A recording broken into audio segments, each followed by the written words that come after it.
you done it, Ronnie? I just want to congratulate Barry on a brilliant tournament, brilliant season, and that's the hardest anyone's pushed me, and I felt I was playing okay, so I just couldn't get rid of him. You know, he was just on me, and he was making it look so easy, and I just thought, oh no. I just hung in there, and you know, it was a brilliant final, and you know, it's just good to be part of it. You've made it look ridiculously easy at times along the way. Yes, that's the hard bit, as you say. But what's it been like behind the scenes, and to whom do you owe a debt of gratitude, rather?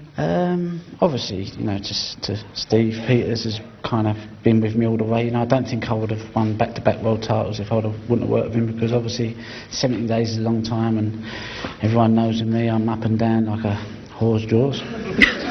I think we'll forgive the industrial language. But you want to rephrase that, or we'll just plough on, shall we? it's a bit late, it's live, Hazel. It sure is, buddy. Tell me this.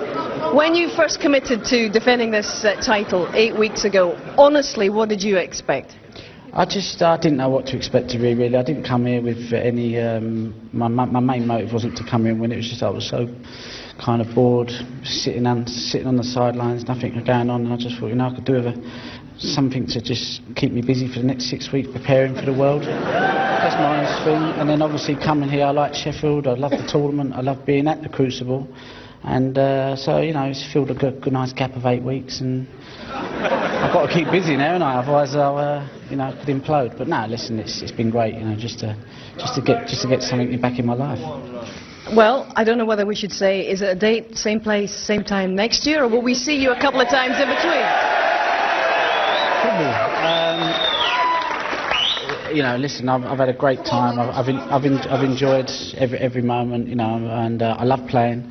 So I'm definitely going to be playing in some smaller events, because to me that's just pure snooker. Here there's a lot going on, you know, and it's hard, you know, but I just love playing. So I'll definitely be playing in some smaller events, and we'll just see what goes on, you know. But you know, we'll see. But Sarah Beanie's job in property development is safe for now. You're not going to be going into that. It's still snooker that lights your fire, yeah? Well, I don't want it to be honest. I want to kind of balance it with doing other stuff. I realised that the year out I didn't really miss snooker. I just miss having something to do. So if I can balance it with other things, then that's the way forward for me. Because you know, you feel trapped sometimes when it's just snooker, and you know, I'm not good at dealing with all the emotions that comes with it. So sometimes I need something on the side just to chill me out a bit.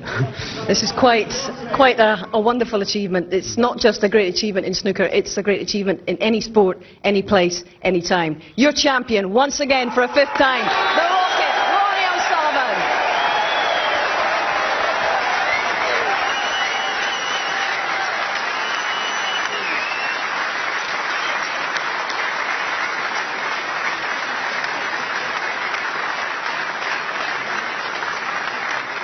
Well, ladies and gentlemen, please welcome your presentation party, Barry Orr, the head of public relations at Betfair, and Barry Hearn, the chairman of World Snooker.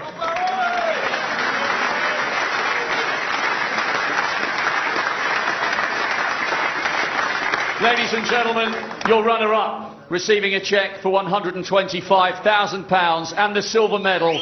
What a fabulous fortnight it's been for Barry Hawkins.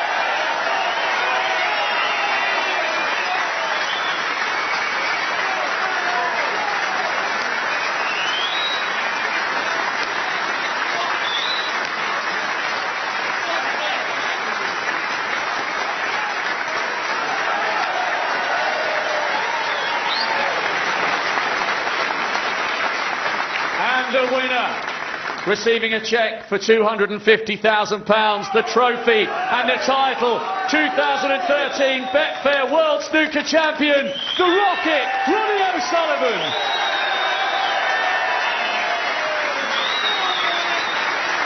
Ladies and gentlemen, your champion, Ronnie O'Sullivan.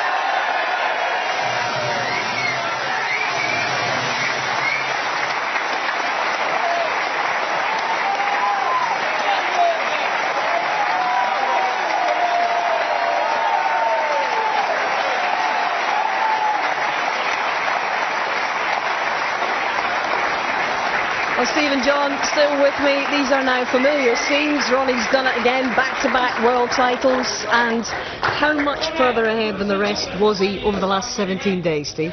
I think he played snooker to another level, and it's tough for the players to live with him when he's in any type of mental shape. And, you know, he could just come back again and do it all over again next year. He doesn't seem to be suffering, getting near his 40s as some players have done.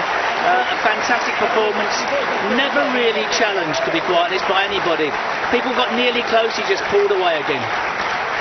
Where does this rank in the all-time list of achievements in your sport, John? I think for him, this is probably his best because of that 11 months stroke 12 months off. I mean, to come here totally cold, not had a match, we were all wondering what the first round was going to be like.